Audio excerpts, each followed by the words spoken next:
11 et 12 août 2017, nous sommes à Charlottesville, dans l'État de Virginie, à l'est des États-Unis. Pendant 2 jours, cette petite ville d'ordinaire très paisible va être en proie à de violentes manifestations.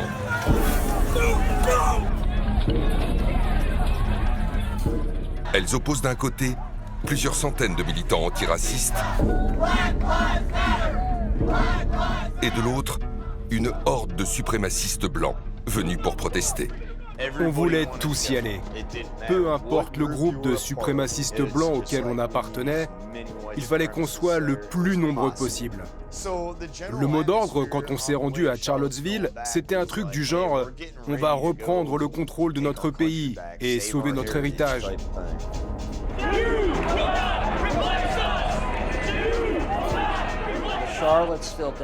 Au départ, les manifestations de Charlottesville avaient pour but de protester contre le projet de supprimer des monuments confédérés.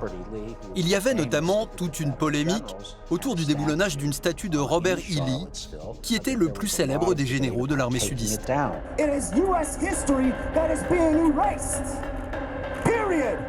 Pendant 2 jours, plus d'1 millier de militants d'extrême droite chauffés à blanc vont se rassembler à Charlottesville pour protester. Parmi eux, des représentants de la plus célèbre et de la plus ancienne organisation raciste des États-Unis, le Ku Klux Klan.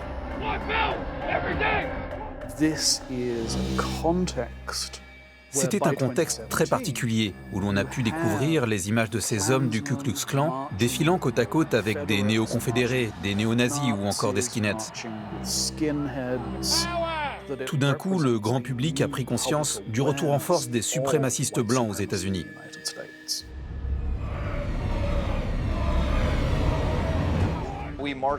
Je me souviens qu'on défilait en hurlant des trucs complètement délirants, au point que certaines personnes craignaient que l'on mette le feu à la ville et qu'on tue tout le monde.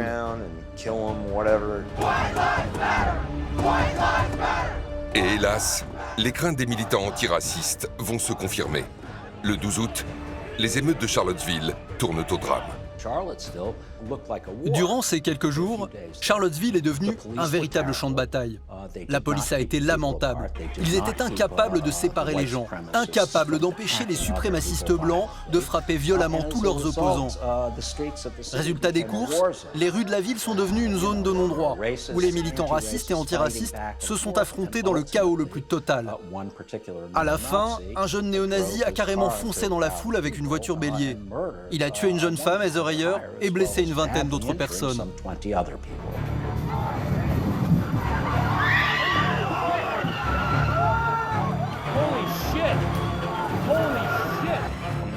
Je me souviens qu'il conduisait une Dodge Challenger et je dois vous confesser que quand il a fait ça, je me suis réjoui. Je me disais, bien fait pour cette nana qui se prend pour une justicière des droits de l'homme.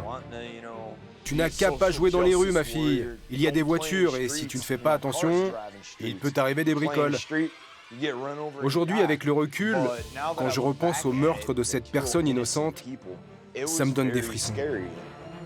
Le meurtrier s'appelle James Alex Fields. C'est un jeune militant d'extrême droite. Dès le lendemain du drame, la mort de Heather Heyer fait la une de la presse. C'est un scandale national. Donald Trump, alors président des États-Unis, est sommé de réagir, histoire de calmer les esprits. Mais la conférence de presse qu'il donne le 13 août pour tenter d'éteindre l'incendie va au contraire mettre de l'huile sur le feu. You had some very bad people in that group, but you also had people that were very fine people on both sides. You had people in that group, excuse me, I saw the same pictures as you did. You had people in that group that were there to protest the taking down of, to them, a very, very important statue and the renaming of a park from Robert E. Lee to another name. Sa déclaration juste après le meurtre à Charlottesville, quand il a dit qu'il y avait des gens bien des deux côtés, malgré les néo-nazis hurlant des propos antisémites, malgré toute cette violence, je crois que ça a contribué à encourager les suprémacistes blancs à se dire « La haine, c'est bien. Ça n'est pas un problème de commettre des actes terroristes, comme par exemple foncer sur une opposante avec sa voiture. »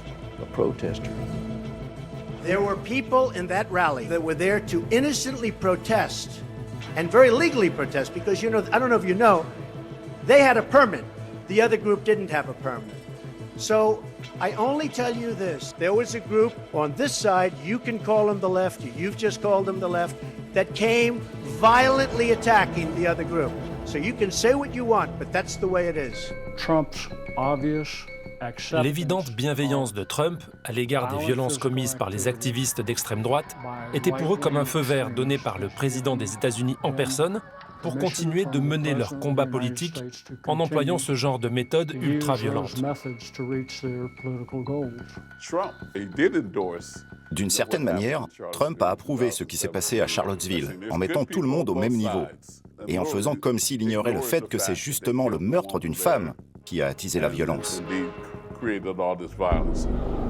Le scandale médiatique provoqué par ce meurtre et le malaise suscité par cette conférence de presse vont faire ressurgir un secret de famille que l'ex-président américain aurait sans doute préféré garder sous silence. Lorsqu'il était jeune, son père, Fred Trump, a été membre du Ku Klux Klan. C'est quelque chose qui a été très peu médiatisé, et pourtant le père de Donald Trump a effectivement été arrêté alors qu'il participait à une manifestation organisée par le Ku Klux Klan à New York en 1927. Les valeurs du clan, qui voulaient préserver la pureté de la société américaine à une époque d'immigration massive, étaient partagées par un grand nombre d'hommes blancs aux États-Unis au début du XXe siècle. Et il est tout à fait cohérent que quelqu'un comme Fred Trump s'inscrive dans cette logique-là. Mais les liens entre Donald Trump et le Ku Klux Klan ne se limitent pas au passé de son père. Depuis sa campagne en 2016, l'ancien président des États-Unis est devenu la nouvelle idole de tous les suprémacistes blancs. À commencer par David Duke. Aujourd'hui proche des néo-nazis, ce personnage sulfureux et controversé est devenu célèbre aux États-Unis pour avoir été pendant longtemps le leader du Ku Klux Klan. I'm overjoyed to see Donald Trump and most Americans embrace most of the issues that I've championed for years. My slogan remains America First. Pendant la campagne présidentielle de Trump en 2015-2016, je me souviens qu'un leader néo-nazi a déclaré qu'il était leur chef spirituel, leur leader intrépide. David Duke, lui, a affirmé que toute personne qui voterait contre Trump voterait contre sa race, qu'il serait un traître envers la race blanche. David Duke, un soutien qui devrait embarrasser Donald Trump. Pourtant, lors des interviews, l'ancien président refuse de le désavouer. Il fait tout pour noyer le poisson. Even if you don't know about their endorsement, there are these groups and individuals endorsing you. Would you just say, unequivocally, you condemn them and you don't want their support? Well, I have to look at the group. I mean, I don't know what group you're talking about. You wouldn't want me to condemn a group that I know nothing about. I'd have to look. If you would send me a list of the groups, I will do research on them, and certainly I would disavow if I thought there was something wrong. Okay, I mean, I'm just talking about David Duke and the Ku Klux Klan here, but... I don't know, honestly, I don't know David Duke. I don't believe I've ever met him. I'm pretty sure I didn't meet him, and I just don't know anything about him. Donald Trump a toujours refusé de critiquer David Duke. Pour quel résultat? Eh bien, je pense qu'en refusant de critiquer Duke, ou d'autres types dans le même genre, cela a donné des ailes à tous les suprémacistes blancs. Donald Trump n'a jamais condamné David Duke. Il a commencé par dire « je le connais pas, je sais pas qui c'est ». C'est quand même un peu difficile à croire. Pour Donald Trump, les gens qui sont dans la mouvance suprémaciste blanc, c'est son électorat. Il ne veut jamais les condamner. Lui, il a été élu en portant la voix de l'homme blanc en colère.